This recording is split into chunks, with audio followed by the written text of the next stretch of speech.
ဒီတော့ဒီကနေ့တရားနာဖို့ရောက်ရှိလာကြတဲ့ယောဂီသူတော်ကောင်းတို့ကိုဦးဇင်းတို့ဗာတရားဟောမှလည်းဆိုလို့ရှိရင်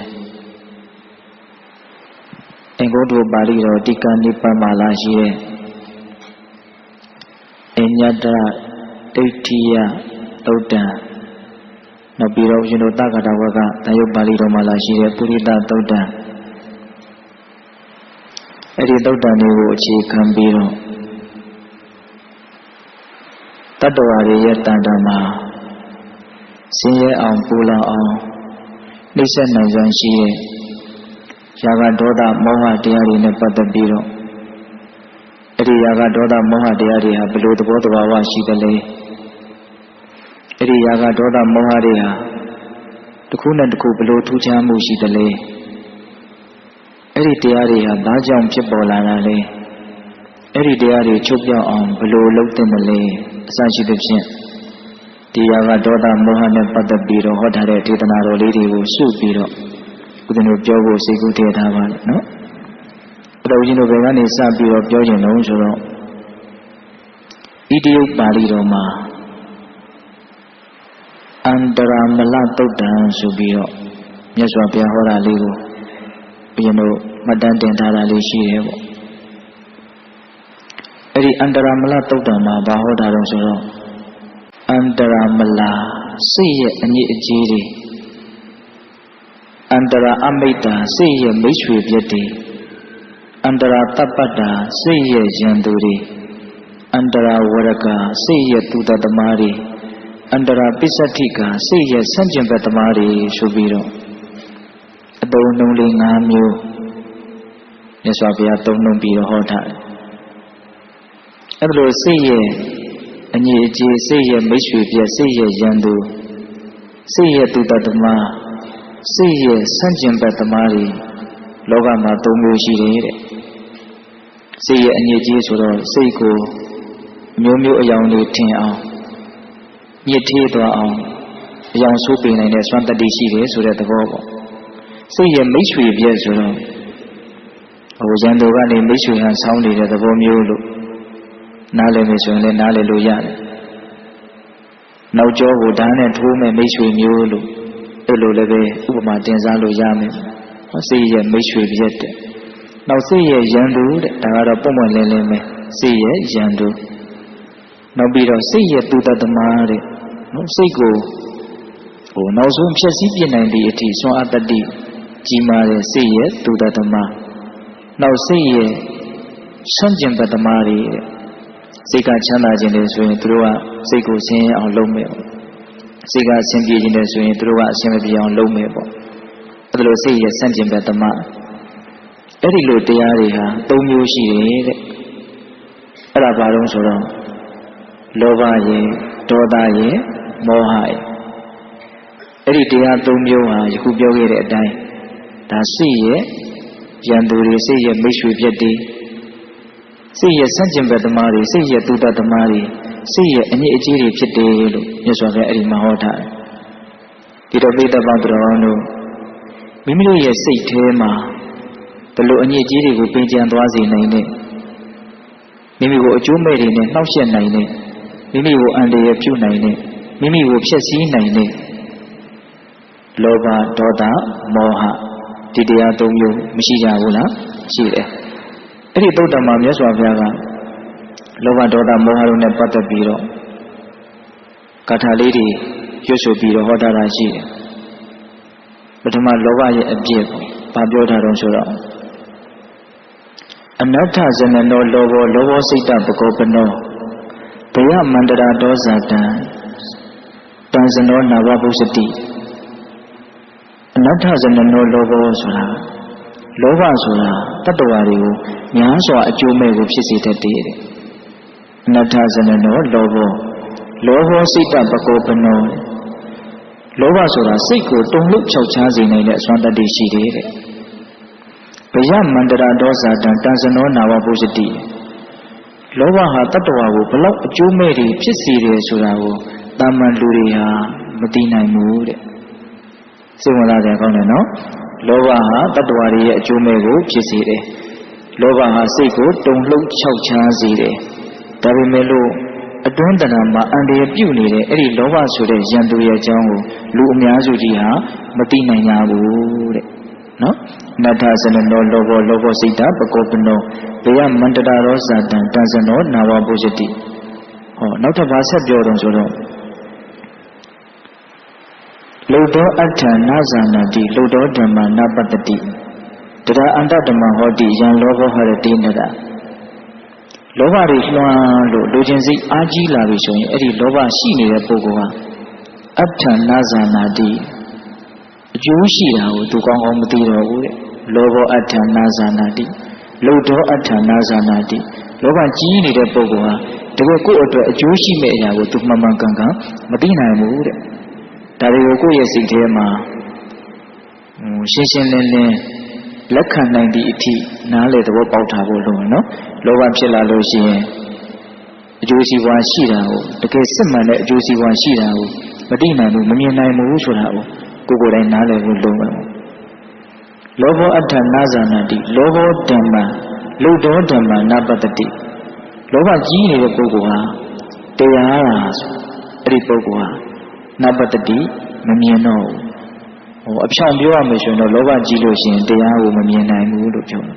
ဟုတ်လားလောဘလွှမ်းလာလို့ရှိရင်တရားကိုမမြင်နိုင်ဘူးအရက်သုံးလေးနဲ့ပြောမယ်ဆိုရင်တော့တရားဓာတ်တွေမတရားဓာတ်တွေကိုသူမသိနိုင်တော့ဘူးမသိတော့ဘူးဆိုမှတော့ထည့်လေမတွက်တော့ဘူးပေါ့နော်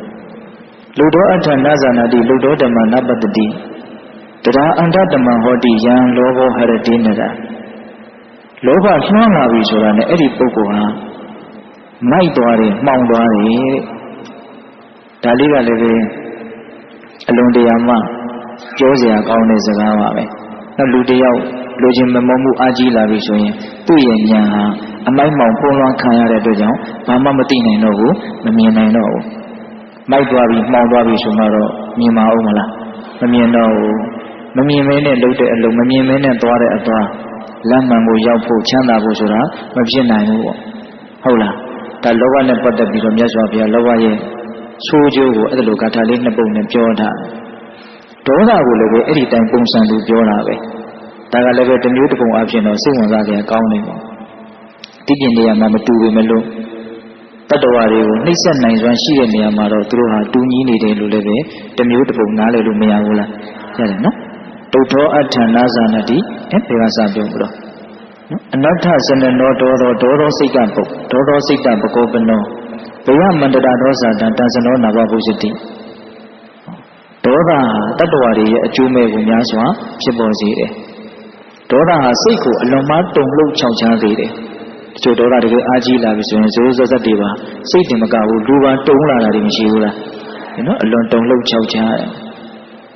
တန်စနောနာဝပုဇ္ဇတိဘယမန္တရာဒောဇာတံအတွင်းမှာဖြစ်နေတဲ့အဲ့ဒီဒေါသရဲ့ဖြစ်ပေါ်နိုင်စွမ်းဒုက္ခတွေကိုလူအများစုကမှန်မှန်ကန်ကန်မသိကြဘူးတဲ့ဒုဋ္ဌောအဋ္ဌာနာဇာနာတိဒုဋ္ဌောဓမ္မနာပတ္တိတရာအန္တဓမ္မဟောတိယံဒေါသောဟရတိနရဒေါသဖြစ်လာပြီဆိုတဲ့ပုဂ္ဂိုလ်ဟာအကျိုးအကြောင်းဆိုးကောင်းကိုသူမသိတော့ဘူးတရားဓာတ်တွေမတရားဓာတ်တွေကိုသူမသိတော့ဘူးအဲ့ဒီဒေါသလွှမ်းလာတဲ့ချိန်မှာအဲ့ဒီပုဂ္ဂိုလ်ဟာအမိုက်မှောင်ကြီးဖြစ်သွားတယ်ခုနကလောဘမှာပြောတာနဲ့ထပ်တူမကြဘူးလားကြားတယ်အဲ့လိုပဲမောဟမှာလည်းပဲမြတ်စွာဘုရားကအဲ့ဒီတိုင်းပြောတယ်မောဟဖြစ်လာပြီဆိုရင်တတ္တဝါတွေအများကြီးအကျိုးမဲ့လိမ့်မယ်မောဟဖြစ်လာပြီဆိုလို့ရှိရင်အဲ့ဒီတတ္တဝါရဲ့စိတ်ဟာတုန်လှုပ်ချောင်ချားသွားလိမ့်မယ်မောဟကြောင့်ဖြစ်နိုင်စွမ်းရှိတဲ့ဆင်းရဲဒုက္ခတွေကိုလူအများစုဟာမှန်မှန်ကန်ကန်မသိနိုင်ဘူးမောဟကြောင့်ဘလို့ဘေးအန္တရာယ်တွေဖြစ်နိုင်တယ်ဆိုတာကိုလူတွေကမှန်မှန်ကန်ကန်မသိနိုင်ကြဘူးအဲ့ဒီမောဟလွှမ်းလာပြီဆိုလို့ရှိရင်အကျိုးအကြောင်းအဆိုးကောင်းမသိတော့ဘူးတရားတာမတရားတာကိုမသိတော့ဘူးသူ့ရဲ့အသိဉာဏ်ဟာကန့်သွားတယ်ပေါ့မိုက်မှောင်သွားတယ်ပေါ့အဲ့လိုမြတ်စွာဘုရားကအန္တရာမလသုတ်တံမှာဟောတာရှိတယ်ပေါ့အဲ့တော့ဦးဇင်းတို့ဒီနေရာမှာဒီရာဂဒေါသမောဟတို့နဲ့ပတ်သက်ပြီးတော့ကောသလမင်းကြီးကမြတ်စွာဘုရားကိုမေးတာလေးတစ်ခုရှိတယ်အဲ့ဒါလေးလည်းပဲဆက်ဆက်မှုရှိနေတဲ့အတွက်ကြောင့်တစ်ဆက်တည်းပြောကြည့်ရအောင်နော်မြတ်စွာဘုရားရှင်ကိုရောမြတ်ကြီးကိုခါတော်မှာကောသလမင်းကြီးရောက်လာပြီးတော့ထူးထူးဆန်းဆန်းမှာပဲမြတ်စွာဘုရားကိုသူအလွန်လေးနက်တဲ့မေးခွန်းတစ်ခုမေးတယ်။ပါမေးလို့ဆိုတော့တတိနုခောပန္တိပုရိသတ္တဓမ္မအစ္ဆဒံ ဥပိ္ပဇမာနဥပိ္ပဇန္တိ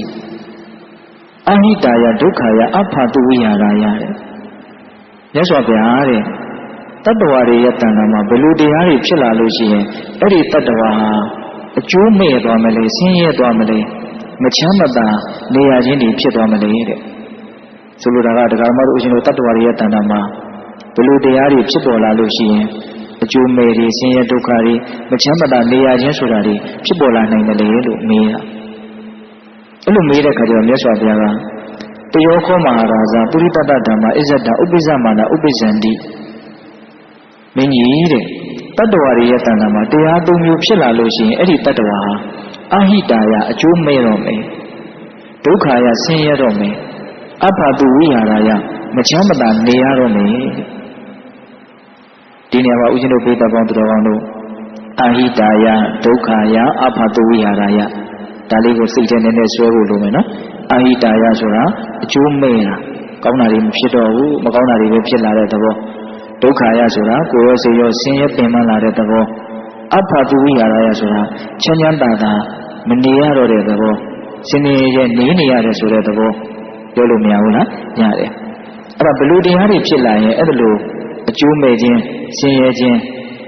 မချမ်းသာနေရခြင်းဆိုတာတွေဖြစ်နိုင်တယ်လေဆိုတော့တရားဘယ်နှမျိုးလဲတော့၃မျိုးတဲ့အဲ့ဒီတရား၃မျိုးကအခုပြောတယ်လောဘရယ်ဒေါသရယ်မောဟရယ်ပဲမင်းကြီးတဲ့လောဘဖြစ်လာရင်အဲ့ဒီတတ္တဝါအကျိုးမဲ့တော့မယ်ဆင်းရဲတော့မယ်မချမ်းသာနေရတော့မယ်အဲ့လိုပဲဒေါသဖြစ်လာရင်အဲ့ဒီတတ္တဝါ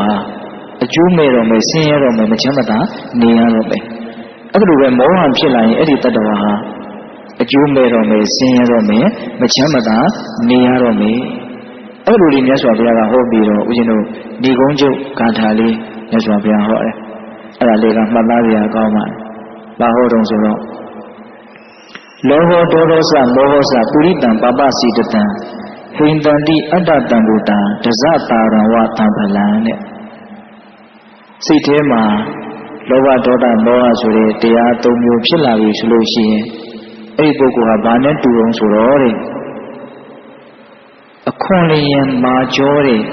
အနှစ်ရှိတဲ့ကျူပင်ဝါပင်ရဲ့အသေးဟာအဲ့ဒီကျူပင်ဝါပင်ကိုပဲပြန်ပြီးတော့တတ်တယ်လို့အဲ့ဒီပုဂ္ဂိုလ်ရဲ့လောဘဒေါသမောဟဟာအဲ့ဒီပုဂ္ဂိုလ်ကိုအသေးတတ်လိမ့်မယ်တဲ့ဟောပြီးတဲ့ဥပမာကလောဘဒေါသမောဟဖြစ်ရတာများဝါပင်ရဲ့ဝါဒီကျူပင်ရဲ့ကျူဒီကမိခင်ဝါပင်ကျူပင်ကိုပြန်ပြီးတော့အသေးတတ်တယ်လို့မျိုးတရားဓမ္မတို့ဥဒ္ဓရဲ့တဏ္ဍာမှာဖြစ်ပေါ်လာတဲ့လောဘဒေါသမောဟကဖြစ်ပေါ်ဝင်ပြုတဲ့ဒီတတ္တဝါကိုပဲအသေးတတ်လိမ့်မယ်လို့မြတ်စွာဘုရားဟောအဲ့တော့ဒီဒေသနာအရဦးဇင်းတို့ပြောရမယ်ဆိုရင်လောဘဒေါသမောဟဖြစ်ရတာဟာတည်တည်ပြီးတာလို့ပြောလို့မရဘူးလားဒီနေရာမှာဦးဇင်းတို့ပိဋကပေါင်းတော်ကောင်းတို့ဦးဇင်းတို့ပြောနေကြပါပဲလောဘဒေါသမောဟကလည်းပဲအမြဲတမ်းလိုဖြစ်နေတယ်ခုချိန်ထိတရားဓမ္မတို့ဦးဇင်းတို့တွေမသေးသေးပါလားစောရကတက်เสียရတော့ရှိတာဒီနေရာမှာဦးဇင်းတို့တည်တယ်ဆိုတာကသူတော်ကောင်းအသက်ထွက်ပြီးတော့သူတော်ကောင်းဘဝတည်ဆုံးခြင်းဆိုတာလည်းရှိတယ်တဲ့ပဂရိအသက်ထွက်ပြီးတော့ပဂရိအသက်တည်တယ်ဆိုတာကတော့အလွန်ရှင်းတယ်ပေါ့အဲ့ဒါတော့တဘောတစ်ခါတည်ရမယ့်အသေးပေါ့နော်ဒီနေရာမှာဦးဇင်းတို့သူတော်ကောင်းသက်ဆိုတာကဘာပြောတာလဲဆိုတော့ဟိရိဥတ္တပတရားနှစ်ပါးကိုသူတော်ကောင်းတို့ရဲ့အသက်လို့ပြောတယ်တဲ့မကောင်းတာလောရပြောရတွေးရမှာကိုရှက်တဲ့ကြောက်တတ်တဲ့သဘောဒါကိုဟိရိဥတ္တပလို့နော်တရားတော်မှာတော့အလုံးနားလေးထားကြပြီးသားပါနော်မကောင်းတာဟာဆက်စုပ်ယွန်းရှာပေါ်ရာရှက်เสียအလုပ်ကိစ္စကဖြစ်တယ်လို့သိတယ်ပေါ့မကောင်းတာဟာတစ်ချိန်မှာဆင်းရဲဒုက္ခတွေကိုတော့အကျိုးကိုပေးမှဖြစ်တဲ့အတွက်ကြောင့်ကြောက်เสียလို့သိတယ်ပေါ့အဲ့ဒါကတော့ပညာပါအဲ့ဒါလို့ရှက်တဲ့နာကိုရှက်เสียလို့သိတယ်ကြောက်တဲ့နာကိုကြောက်เสียလို့သိတယ်ဆိုတဲ့ပညာရှိပြီဆိုရင်အဲ့လိုဆိုရင်ရှက်တယ်ကြောက်တယ်ဆိုတဲ့သဘောဖြစ်လာတယ်အဲ့လိုမကောင်းမှုကိုရှက်တဲ့သဘောဟာဟိတိမကောင်းမှုကိုကြောက်တဲ့သဘောကတော့ဥတ္တပအဲ့ဒီဟိရိဥတ္တပတရားနှစ်ပါးသူတော်ကောင်းတို့ရဲ့အသက်ဖြစ်တယ်တဲ့အဲ့ဒါလောဘဒေါသမောဟလွှမ်းလာပြီဆိုရင်အဲ့ဒီသူတော်ကောင်းတို့ရဲ့အသက်ဖြစ်တဲ့ဟိရိဥတ္တပတရားနှစ်ပါးဟာ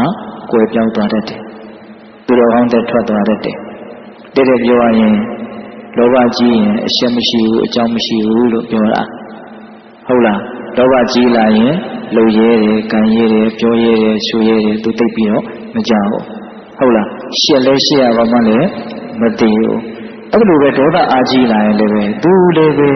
တစ်မျိုးတစ်ပုံဆိုးတာပါပဲဒေါသတကယ်အာကြီးလာပြီဆိုရင်တာမန်ချိန်မှာမပြောရတဲ့စကား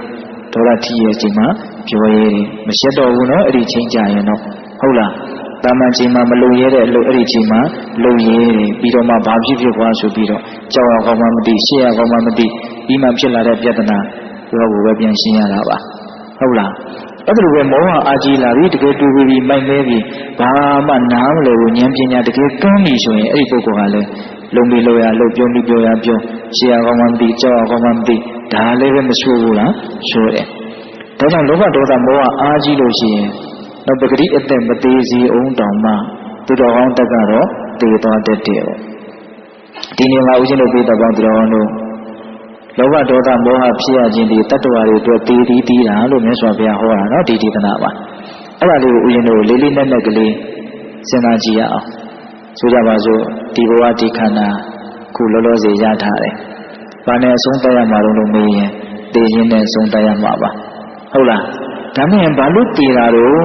ဘဝဆိုတာဘာလို့တည်ဆုံးခြင်းဖြင့်အဆုံးသတ်ရတာတော့လို့မေးရင်ရိုးရိုးလေးဖြေရရင်တော့တည်တတ်တဲ့ခန္ဓာကိုရလို့တည်ရတာပါဟုတ်တယ်မဟုတ်လား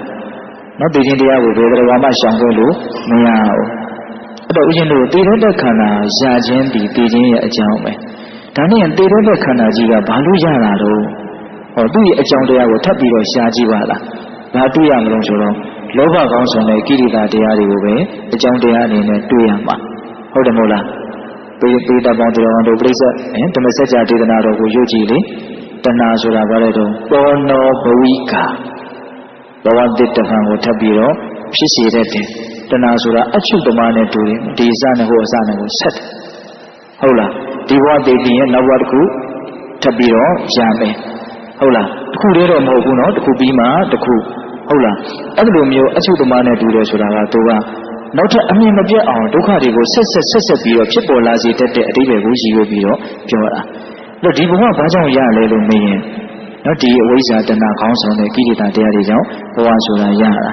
ဘဝဆိုတာရလို့မတည်ခြင်းမဲနဲ့သိရတာ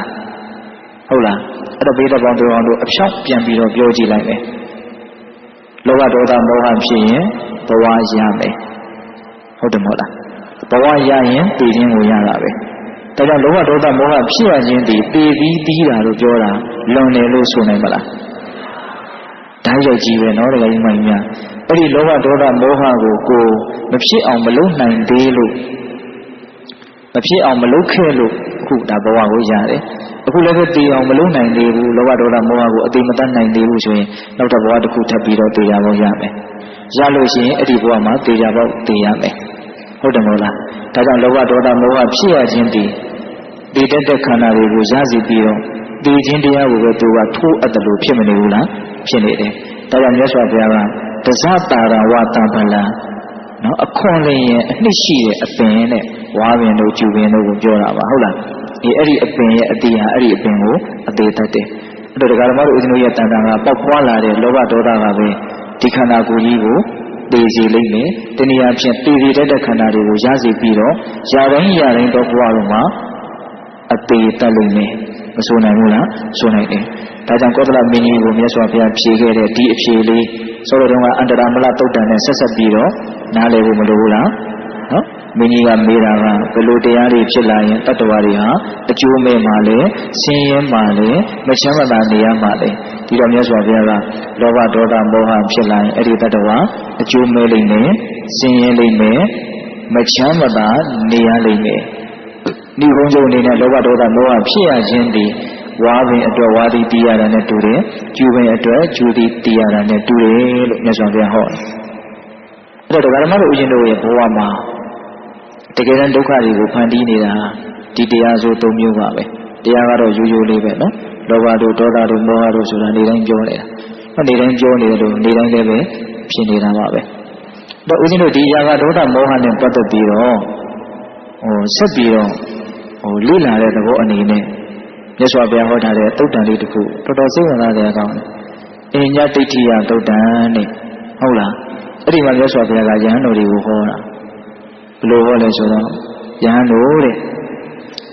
အယူဝါဒမတူကြတဲ့တခြားသောဒိဋ္ဌိပရပိုက်တွေက တင်တို့ကိုမေးစရာအကြောင်းရှိတယ်တဲ့ဟောဒီလောကကြီးမှာဇာကရဲ့ဒေါသရဲ့မောဟရဲ့ဆိုပြီးတော့တရားဆို၃မျိုးရှိတယ်အဲ့ဒီတရားတွေရဲ့ထူးခြားချက်ကွဲပြားချက်အဲ့ဒီမတူကွဲပြားခြားနာတဲ့အချက်ဟာဘာလဲလို့မေးရင်တင်တို့ဘယ်လိုဖြေမလဲတဲ့ဆိုတော့ကတူတာတွေပဲပြောလာတာနော်ဇာကဒေါသမောဟရဲ့အပြစ်ကိုမြတ်စွာဘုရားအတူပဲဟောထားတာနော်အခုဗါတဲ့တော့ကွဲပြားခြားနာချက်ကိုမေးရင်တင်တို့ဘယ်လိုဖြေမလဲတဲ့တော့ရဟန်းတော်တွေကမြတ်စွာဘုရားတဲ့တရားဆိုတာမြတ်စွာဘုရားလည်းအစရှိတယ်မြတ်စွာဘုရားစီကပဲတပြည့်တို့သိရတာဒါကြောင့်မြတ်စွာဘုရားပဲဟောပြပါဗျာအဲ့လိုတောင်းပန်တော့မြတ်စွာဘုရားကောင်းပြီဆိုပြီးတော့တခြားသောအယူဝါဒရှိကြတဲ့တိတိပရိပတ်တွေကဇာကဒေါသမောဟဆိုတဲ့ဒီတရားစိုး၃မျိုးမှာထူးခြားချက်ကိုပြချက်ကဘာလဲလို့မေးခဲ့မယ်ဆိုရင်တဲ့ကျွန်တော်အခုလိုပြောရမယ်တဲ့အဲ့ဒါဘာလဲဆိုတော့ဇာကဆိုတဲ့တရားဟာအပြစ်နည်းတယ်သို့တော်ဖြည်းဖြည်းချင်းမှပြောက်တယ်လို့ပြောရမယ်တဲ့ဟောဇာကဆိုတဲ့ဆွဲလန်းမှုလောဘကဘာလဲတော့အပြစ်နည်းတယ်တဲ့ဒါပေမဲ့လို့တော်တော်နဲ့မပြောင်းနိုင်ဟုတ်လားအပြစ်တော်နည်းတယ်သို့တော့ကြောက်ဖို့တော့မလွယ်သူကအလွန်ဆွဲတဲ့သဘောရှိဟုတ်လားအေးနောက်ဒေါသဆိုတဲ့တရားကြတော့အပြစ်ကတော့အလွန်ကြီးတယ်တဲ့ဒါပေမဲ့လို့မြန်ကြောက်ဖွယ်တယ်တဲ့ဟောမှတ်သားစရာပါပဲနော်ဒေါသဆိုတာဘာလဲတော့အပြစ်ကတော့ကြီးတယ်မြန်ကြောက်ဖွယ်တယ်မောဟဆိုတဲ့တရားကြတော့တဲ့အပြစ်လည်းကြီးတယ်ဖြည်းဖြည်းမှကြောက်တယ်တဲ့သူကတော့အဆိုးဆုံးပဲညာတော့အဖြစ်ဒကာဓမ္မတို့ဦးဇင်းတို့တွေကမောဟကိုသိပြီးတော့ထည့်မတွက်တဲ့အပိုင်းတွေရှိရနော်စကားတွေထည့်မပြောကြဘူးလောဘဒေါသပဲကောင်းခောက်ပြီးတော့ပြောကြတာတကယ်ဒီဒေနာရကြည့်မယ်ဆိုရင်လောဘဒေါသတွေဘယ်သူကပိုကြောက်စရာကောင်းမောဟကပိုပြီးတော့ကြောက်စရာကောင်းနော်အပြစ်လည်းကြီးတယ်ဖြည်းဖြည်းမှလည်းပြောင်းမယ်တဲ့တော့ဒါလေးတွေကိုပိဋကပေါင်းတော်လို့လက်တွေ့ကြတော့နားလည်မှုရှိအောင်စဉ်းစားတတ်ဖို့လည်းလိုမှာပေါ့ဟုတ်လားဇာကဖြစ်ရတာဟာအပြစ်နေတယ်သို့တော့ကြောက်ဖို့ကြတော့မလွယ်သူကလည်းတမျိုးဆိုတာပါပဲဟုတ်လားဒေါသကြတော့အပြစ်ကြီးတယ်ဒါပေမဲ့ကြောက်ဖို့တော့လွယ်တယ်ဒါကလည်းအပြစ်ကြီးတယ်ဆိုတာကြီးကလည်းတော်တော်ကြောက်စရာကောင်းတာဟုတ်လားစဉ်းစားကြည့်နော်ဒေါသဖြစ်ပြီဆိုလို့ရှိရင်မေဖေတတ်နိုင်လေအထိသူမှားသွားတဲ့အကြောင်းတွေရှိဘူးလားရှိတယ်ဒါကြောင့်သူတို့နှစ်ခုကတော့တမျိုးစီဆိုးတယ်ပေါ့နော်ຢာကအပြစ်နည်းတော်လည်းပဲဖြည်းဖြည်းမှပြောက်တယ်ဒေါသကမြန်ပြောက်တော်လည်းပဲအပြစ်ကအလွန်ကြီးတယ်မောဟကြတော့အပြစ်လည်းကြီးတယ်ဖြည်းဖြည်းကြမှပြောက်တယ်တဲ့ဒါကြောင့်သူ့ကိုပိုးပြီးတော့သတိမထားတယ်မို့လားသတိထားတယ်နဲ့ဒါမျိုးဆိုပြပါဇာကဒေါသမောဟတို့ရဲ့မတူကွဲပြားခြားနာတဲ့အကြီးအသေးလို့ဆိုကြပါစို့ဟုတ်လားဒါကိုယ်တန်တမှာဖြစ်နေတဲ့တရားတွေရဲ့သဘောတဘာဝကိုမြတ်စွာဘုရားဝေဖန်ပြတာပါဟုတ်လားအဲ့ဒီနေရာမှာရဟန်းတို့တခြားသောဒိဋ္ဌိတွေကဆက်ပြီးတော့မေးရလိမ့်မယ်အဲ့ဒီမတူကွဲပြားခြားနာတဲ့သဘောရှိတဲ့ဒီယာကဒေါသမောဟတရားတွေဟာဘယ်လိုအကြောင်းကြောင့်ဖြစ်လာတာတော့နော်ဆိုကြပါစို့မဖြစ်သေးတဲ့ယာကဖြစ်ပေါ်စေဖို့ဖြစ်ပြီးသားယာကတွေအများကြီးတိုးပွားလာဖို့အတွက်အကြောင်းအထောက်ပံ့ကဘာလဲလို့မေးရင်ဘယ်လိုဖြေရမလဲဆိုတော့မြတ်စွာဘုရားကမဖြစ်သေးတဲ့ຢာကတွေဖြစ်ပေါ်လာဖို့ဖြစ်ပြီးသားຢာကတွေတိုးတက်ကြီးထွားလာဖို့အတွက်အကြောင်းအထောက်ပံ့ကတော့သူ့ဘာနမိတ်ဆိုရင်တင့်တယ်တဲ့အာယုန်နေတဲ့ဟုတ်လားຢာကဘာကြောင့်ဖြစ်လဲဆိုတာကိုဒါအခုဒီဒေသနာအရအဖြေတစ်ခုမသိရဘူးလားနော်ຢာကဘာကြောင့်ဖြစ်လဲဆိုလို့ရှိရင်သူ့ဘာနမိတ်တဲ့တင့်တယ်တဲ့အာယုန်အဲ့ဒီတင့်တယ်တဲ့အာယုန်နဲ့တွေ့တဲ့အခါမှာမတင့်သောနှလုံးသွင်းမှုဖြင့်နှလုံးသွင်းလိုက်တဲ့အခါမှာຢာကဆိုတဲ့တရားဖြစ်လာတယ်အတင့်တယ်ဆိုတဲ့အာယုံကသက်ရှိတွေမှာလည်းပဲအထင်မှားတတ်တယ်။တမဲ့တွေမှာလည်းပဲအထင်မှားစရာအနေနဲ့ရှိနေတယ်။ဟုတ်လား။ဒါကြောင့်ပိဋကပေါင်းတော်တို့မှတ်ရမယ်နော်။ຢာကရဲ့အကြောင်းတရားဟုတ်လားမဖြစ်သေးတဲ့ຢာကဖြစ်ပေါ်ပြီးတော့ဖြစ်ပြီးသားຢာကကြီးထွားလာနိုင်တဲ့အကြောင်းတရားကတော့ပုဗ္ဗနမိတ်ဆိုတဲ့တင့်တယ်တဲ့အာယုံအဲ့ဒါရဲ့အပေါ်မှာနှလုံးသွင်းမှားလို့ရှိရင်ຢာကဆိုတာဖြစ်လာ။ဟောနောက်ပြီးတော့မဖြစ်သေးတဲ့ဒေါသတွေဖြစ်ပေါ်လာဖို့ဖြစ်ပြီးသားဒေါသတွေကြီးထွားလာဖို့အတွက်အကြောင်းတရားကဘာလဲလို့မေးလို့ရှိရင်ပဋိကနမိတ်မကျေနပ်ဖွယ်ရာစိတ်ထိခိုက်ဖွယ်ရာအာယုံပဲတဲ့ဟုတ်လားပဋိကနမိတ်ဒေါသဖြစ်စရာအကြောင်းတရားတစ်ခုစိတ်တိုင်းမကြစရာအာယုံတစ်ခုအဲ့ဒါနဲ့တွေ့လာတဲ့အခါမှာစိတ်ထဲကနှလုံးသွင်းမှားတယ်ဆိုတာဖြစ်လိုက်တာနဲ့ဒေါသဆိုတာဖြစ်လာတယ် ဒါကြောင့်ဒေါသရဲ့အဓိကအကြောင်းတရားတွေပါလဲလို့မေးရင်ဒေါသဖြစ်ပေါ်ရမကျေနပ်ပေါ်ရအာယုအဓိကနမိတ်နောက်ပြီးတော့မောဟမဖြစ်သေးတဲ့မောဟတွေဖြစ်ပေါ်လာဖို့ဖြစ်ပြီးသားမောဟတွေကြီးထွားလာဖို့အတွက်အကြောင်းအထောက်ပံ့ကဘာလဲဆိုတော့အာယောနိတောမနတိကာရတဲ့အာယောနိတောမနတိကာရဆိုတာကမတင်မလျောက်ပတ်မမှတ်မကန်နှလုံးသွင်းဆင်ញင်တာစိတ်ထဲကကိုယ့်ရဲ့အတွေးတွေမှားတာဟောအတွေးတွေသဘာဝမကျဘူးလို့ဒါလူငယ်တွေနားလည်အောင်ပြောရမယ်ဆိုတော့အဲ့လိုပြောရသဘာဝကျအောင်မတွေးတတ်ဘူးမတင်လျောက်ပတ်လျောကောင်းအောင်မတွေးတတ်ဘူးအဲ့ဒါကိုခေါ်လို့အာယောနိတောမနတိကာရနော်အတွေးတွေဆင်ញင်မှုတွေမှားယွင်းနေတာအဲ့ဒီအာယောနိတောမနတိကာရဒီမဖြစ်သေးတဲ့မောဟဖြစ်စေဖို့ဖြစ်ပြီးသားမောဟတွေကြီးပွားလာဖို့အတွက်အကြောင်းတရားဖြစ်တယ်တဲ့ဒါကြောင့်ဒီတပတ်တော်တို့ရာဂဒေါသမောဟဘာကြောင့်ဖြစ်ပေါ်လာရတယ်လဲဆိုတာဘုဒ္ဓဒေသနာအရရှင်းရှင်းလင်းလင်းမသိရဘူးလားရာဂရဲ့အဓိကအကြောင်းတရားဒီသူပနမိတ်တင့်တယ်ဆိုတဲ့အာယုဒါလက်တွေ့လေးပဲစဉ်းစားကြည့်ပြီးတော့နားလေတဲ့ဉာဏ်ဖြစ်အောင်လုပ်ရမယ်နော်ဒေါသရဲ့အဓိကအကြောင်းတရားဒီပဋိက္ခနမိတ်ဆိုတဲ့မကျေနပ်ဖွယ်ရာအာယုမောဟဖြစ်ဖွယ်ရာအဓိကအကြောင်းတရားဒီအာယောနိတောမနတိကာရဟုတ်လားအဲ့လိုတခြားသောယူဝါဒရှိတဲ့လူတွေကမေးတဲ့အခါမှာတင်းတို့အဲ့လိုဖြေရမယ်လို့ပြောပြီးတော့မြတ်စွာဘုရားဗာဆက်မိရှိလေယဟန်တို့တဲ့တခြားသောယူဝါဒရှိတဲ့ဒိဋ္ဌိတွေပရိဒေကအဲ့ဒီရာဂဒေါသမောဟချုပ်ချင်းရဲ့အကြောင်းကိုလည်းမေးလိမ့်မယ်တဲ့ဟိုရာဂဒေါသမောဟတွေဘယ်လိုအကြောင်းကြောင့်ချုပ်သွားနိုင်တယ်လေဆိုကြပါစို့မဖြစ်သေးတဲ့ຢာကတွေမဖြစ်ပေါ်စေဖို့ဖြစ်ပြီးသားຢာကတွေပျောက်သွားစေဖို့အတွက်အကြောင်းအထောက်ပံ့ကဘာလဲလို့မေးခဲ့မယ်ဆိုလို့ရှိရင်အတုပနမိတ်မတင့်တယ်တဲ့အာယုံလို့ဖြေရမယ်တဲ့ဟုတ်လားအတုပနမိတ်မတင့်တယ်တဲ့အာယုံအဲ့ဒီမတင့်တယ်တဲ့အာယုံရဲ့အပေါ်မှာကိုကနှလုံးသွင်းမှန်ကန်မယ်ဆိုလို့ရှိရင်ဒါຢာကဟာပျောက်သွားကြအကြောင်းရှိတယ်ຢာကပျောက်ဖို့အတွက်အတုပနမိတ်ကိုယူပြီးတော့အဲ့ဒါရဲ့ပုံမှာမှန်ကန်နှလုံးသွင်းရမယ်လို့ဆိုလိုတာပါဟုတ်လားမဖြစ်သေးတဲ့ဒေါသတွေမဖြစ်ပေါ်သေးဘူးဖြစ်ပြီးသားဒေါသတွေပျောက်သွားစေဖို့အတွက်အကြောင်းအထောက်ပံ့ကဘာလဲလို့မေးခဲ့မယ်ဆိုရင်တော့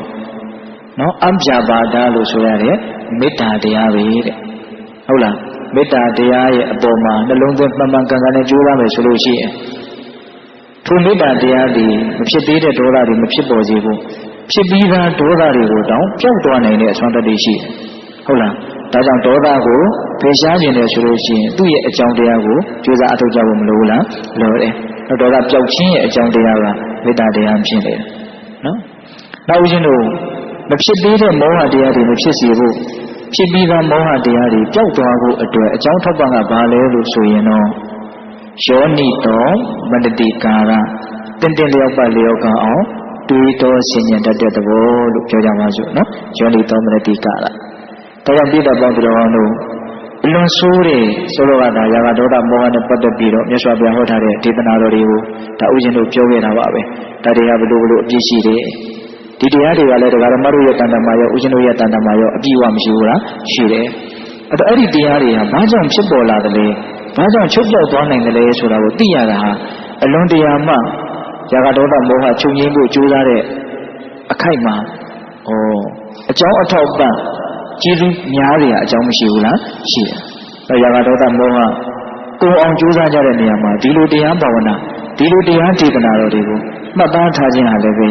တရားဓမ္မတို့ဥရှင်တို့များစွာအထောက်အကူပြုเสียအကြောင်းရှိတယ်။ဟုတ်လား။ဒါကြောင့်ရာဂမဖြစ်ချင်ဘူးဆိုလို့ရှိရင်ဘာလို့ကြရမလို့အတုပနမိတ်အဲ့ဒါရဲ့ပုံမှာနှလုံးသွင်းမှန်ကန်နဲ့ကြိုးစားအထောက်ရမယ်။နော်အတုပနမိတ်ဆိုတာမတင့်တယ်တဲ့သဘောပေါ့။ဒီနေရာမှာဥရှင်တို့တမဲ့တွေနဲ့ပတ်သက်ပြီးတော့မတင့်တယ်တဲ့သဘောဆိုတာနဲ့ပတ်သက်ပြီးတော့ဥရှင်တို့အနိစ္စတင်ညာပေါ့နော်မမြဲတဲ့သဘောကိုဆင်ញင်ရမယ်ဆိုပြီးတော့ဟောတာလေးလည်းရှိတယ်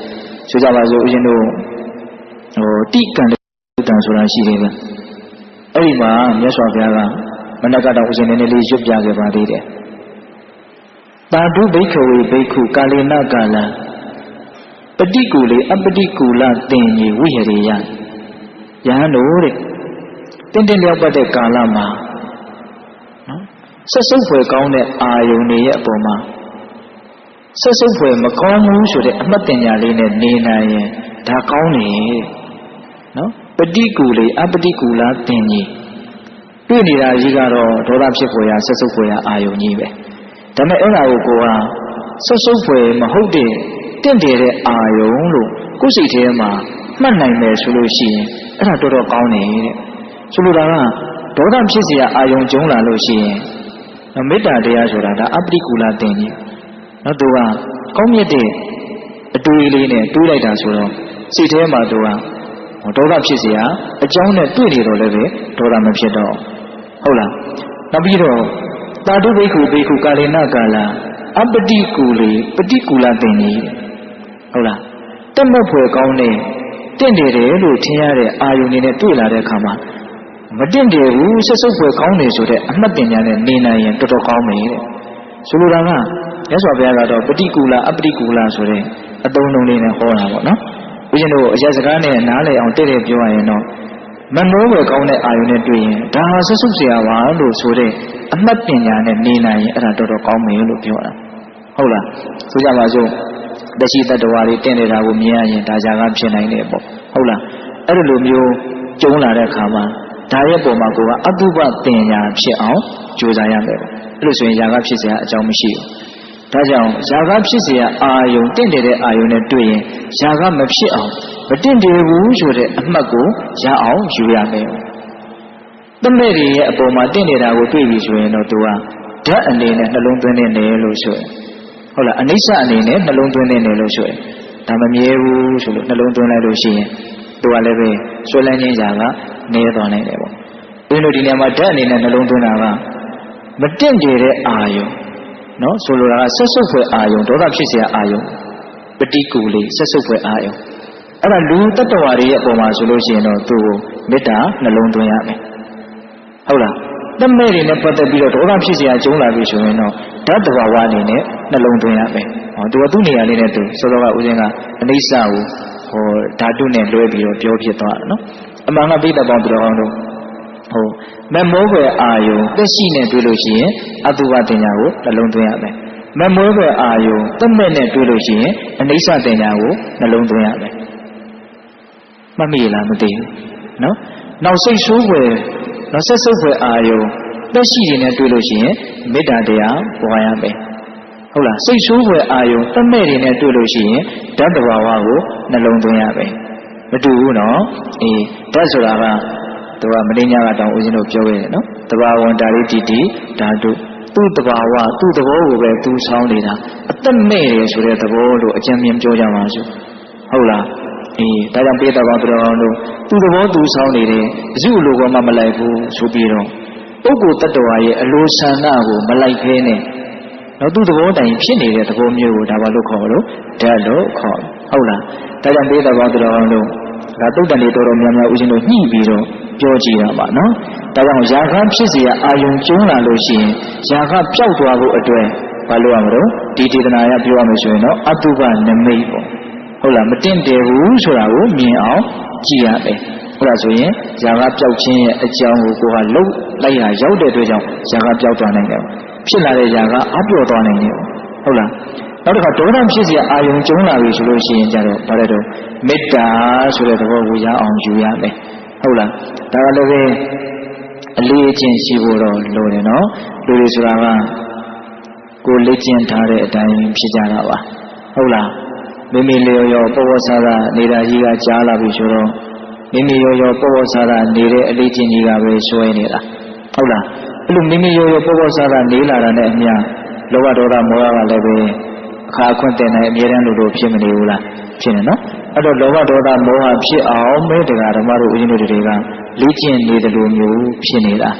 အဲ့တော့နောက်ဖြစ်เสียရှိရင်ကိုအလေ့ကျင့်များတဲ့အတိုင်းကြီးပဲဖြစ်သွားဖို့မများဘူးလားညာနော်ဒါလည်းပဲစဉ်းစားကြရပေါ့ဟုတ်လားအဲ့တော့ကိုကမေတ္တာတရားကိုလေ့ကျင့်မယ်အတုပအနိစ္စသဘောတွေကိုလေ့ကျင့်မယ်ဒါလေးကိုအလေ့ကျင့်လေးများလာအောင်လုပ်မယ်ဆိုရင်နောက်လောဘဒေါသမောဟဖြစ်เสียကျုံးလာရင်ဒီအလေ့ကျင့်လေးက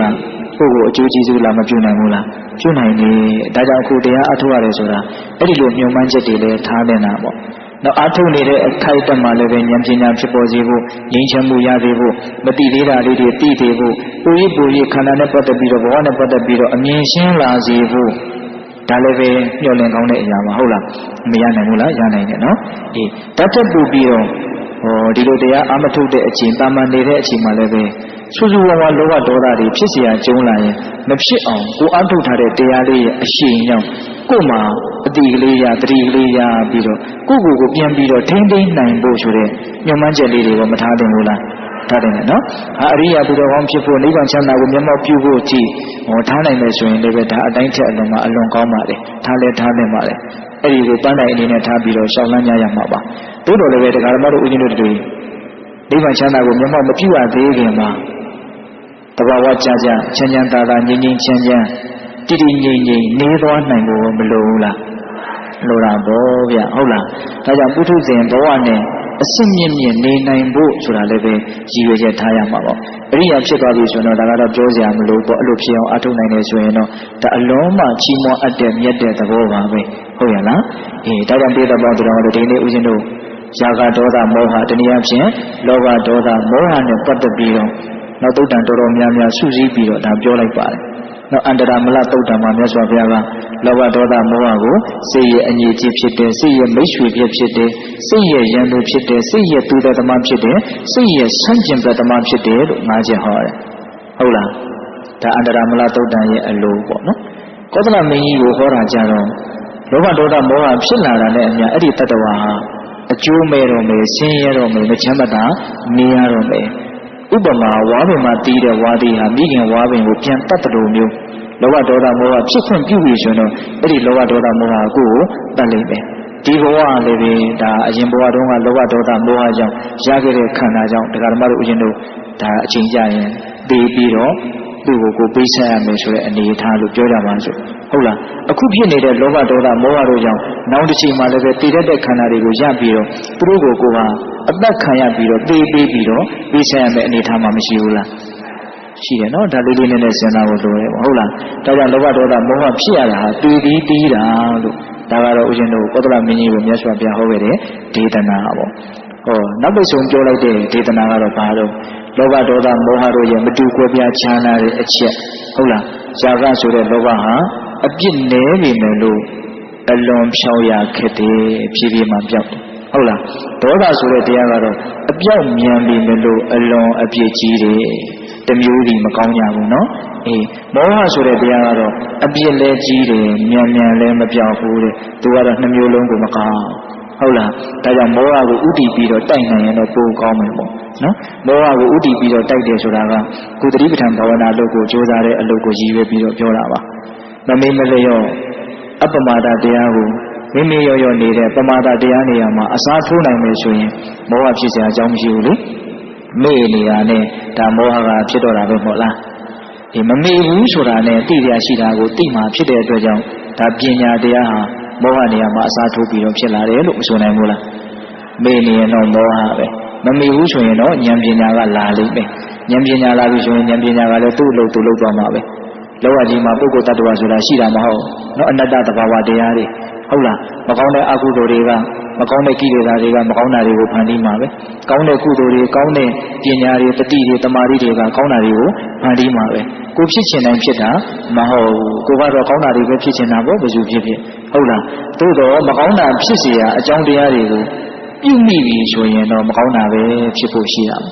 ကောင်းတာဖြစ်ဖို့အတွက်အကြောင်းတရားတွေဖြစ်အောင်လုပ်မယ်ဆိုရင်တော့ကောင်းတာတွေဖြစ်သွားမှာပါပဲဟုတ်ရလားဒါကြောင့်တဘာဝတရားကြီးဖြစ်တယ်တဘာဝလောကကြီးဖြစ်တယ်ငါအကြိုက်သူ့အကြိုက်ဖြစ်နေတဲ့လောကကြီးမဟုတ်ဘူးတဘာဝတရားအတိုင်းပဲဖြစ်နေတယ်မကောင်းတဲ့တဘာဝတွေကမကောင်းတဲ့နောက်ဆက်တွဲတွေကိုဖန်တီးမယ်ပေါ့ဟုတ်လားကောင်းတဲ့တဘာဝတရားတွေကကောင်းတဲ့နောက်ဆက်တွဲတွေကိုဖန်တီးမယ်ပေါ့မဆိုနိုင်ဘူးလားဆိုနိုင်တယ်ဒါကြောင့်ဒေသပေါင်းတော်တို့ရာဂဒေါသမောဟဘာကြောင့်ဖြစ်လဲလို့ဒီကုန်းပိုင်းမှာမပြောဘူးလားပြောတယ်နော်ရာဂကဘာကြောင့်ဖြစ်တာလဲတော့သူပနမိတ်တင့်တယ်တဲ့အာယုံကြောင့်ရာဂဖြစ်တာတင့်တယ်တဲ့အာယုံမှာနှလုံးသွင်းမှရင်ရာဂဖြစ်တယ်ဒေါသဘာကြောင့်ဖြစ်လဲဆိုတော့ပဋိကနမိတ်နော်စိတ်ဆိုးဝင်အာယုံနဲ့တွေ့လို့ဒေါသဖြစ်တာစိတ်ဆိုးဝင်အာယုံမှာနှလုံးသွင်းမှရင်ဒေါသဖြစ်လိမ့်မယ်မောဟဘာကြောင့်ဖြစ်တယ်လို့မေးရင်တော့အာယောနိတောမနတိကာရနှလုံးသွင်းမှားရင်လို့မောဟဆိုတာဖြစ်ရတာဒါနဲ့ရာဂဒေါသမောဟချုပ်ခြင်းရဲ့အကြောင်းကဘာလဲဆိုတော့ရာဂမဖြစ်ခြင်းရဲ့အကြောင်းကဘာလဲတော့အတုပနမိတ် မတင့်နေတာကိုအာယုံယူနိုင်ဖို့လိုရဲ့ပေါ့ဟုတ်လားအနိစ္စသဘောတွေကိုအာယုံယူနိုင်ဖို့လိုမယ်ပေါ့ဟုတ်ရဲ့လားနောက်ဒေါသချုပ်ခြင်းရဲ့အကြောင်းကတော့ဘာလဲတော့မေတ္တာတရားတဲ့ဟုတ်လားတက်ရှိတွေနဲ့ပတ်သက်လို့ဒေါသဖြစ်လာရင်မေတ္တာတရားကိုအာယုံယူနိုင်ဖို့လိုတယ်တမဲ့တွေနဲ့ပတ်သက်ပြီးတော့ဒေါသဖြစ်ရင်တော့တတ္တဘာဝတွေကိုအာယုံယူနိုင်ဖို့လိုမယ်ပေါ့ဟုတ်လားနောက်မောဟချုပ်ခြင်းရဲ့အကြောင်းတရားကတော့ဘာလဲတော့ယောနိသောမနတိကာရတဲ့တင်လျောက်ပတ်လျောက်ကစားတွေးခေါ်မျှော်မြင်တတ်တဲ့သဘောလို့ပြောကြပါစို့အဲ့ဒါကအပ္ပမာဒရှိမှဖြစ်နေတာနော်ဟုတ်လားအပ္ပမာဒမမေ့မလျော့နေတယ်ဆိုတဲ့တတိတရားလက်ကင်ထားမှနှလုံးသွင်းမှန်ကန်တယ်ဆိုတဲ့ယောနိသောမနတိကာရလေးကလာမှာဟုတ်လားယောနိသောမနတိကာရရှိမှလည်းပဲမောဟဆိုတာချုပ်သွားနိုင်တာပေါ့ဒါကြောင့်ပိဋကပေါင်းသူတော်ကောင်းတို့ရာဂဒေါသမောဟဖြစ်ခြင်းရဲ့အကြောင်းချုပ်ခြင်းရဲ့အကြောင်းဒါဒီကနေ့တရားလေးကတူတူလေးနဲ့ရာဂဒေါသမောဟနဲ့ပတ်သက်ပြီးတော့တော်တော်စုံတယ်လို့ပဲဆိုရမှာပေါ့နော်ဒါသုတ်တန်3-4ခုလောက်ဒါဦးဇင်းတို့ပြောလိုက်ပါတယ်ဒါကြောင့်ပိဋကပေါင်းသူတော်ကောင်းတို့ဘဝမှာဆင်းရဲနေတယ်ဆိုတာသူ့ကြောင့်လည်းမဟုတ်ဘူးငါကြောင့်လည်းမဟုတ်ဘူးဘယ်သူကြောင့်လဲလို့မေးရင်လောဘဒေါသမောဟတို့ကြောင့်ဟုတ်လားချမ်းသာပြီဆင်းရဲချုပ်ပြီဆိုရင်လည်းပဲလောဘဒေါသမောဟချုပ်လို့သာဆင်းရဲချုပ်မှာလို့အဲ့ဒါလိုနားလည်ပြီးတော့လောဘဒေါသမဖြစ်ခြင်းရဲ့အကြောင်းတရားတွေကိုများများကြိုးစားကြဖို့မလိုဘူးလားအတုဝနမိတ်မေတ္တာဆိုတဲ့သဘောယောနိသောမနတိကာရဆိုတဲ့သဘောဟုတ်လားဒါတွေကိုမိမိတဏ္ဍာမှာဖြစ်အောင်ကြိုးစားမယ်ဆိုရင်ဇာကဒေါသမောဟတဖြည်းဖြည်းနေပြီးတော့ချုပ်เสียအကြောင်းမရှိဘူးလားရှိတယ်ဒါကြောင့်ပိဋကပေါင်းသူတော်ကောင်းတို့ဒီဇာကဒေါသမောဟကိုချုပ်ဆုံးအောင်ကြိုးစားနိုင်ကြတဲ့သူတော်ကောင်းတွေဖြစ်ကြပါစေလို့ဦးဇင်းတို့ဆန္ဒပြုပြီးတော့ပြုလို့အထုအပ်သောဒါနသီလသမာဓိပညာကုသိုလ်ကောင်းမှုအစုတို့ရဲ့အစွမ်းတတ္တိကြောင့်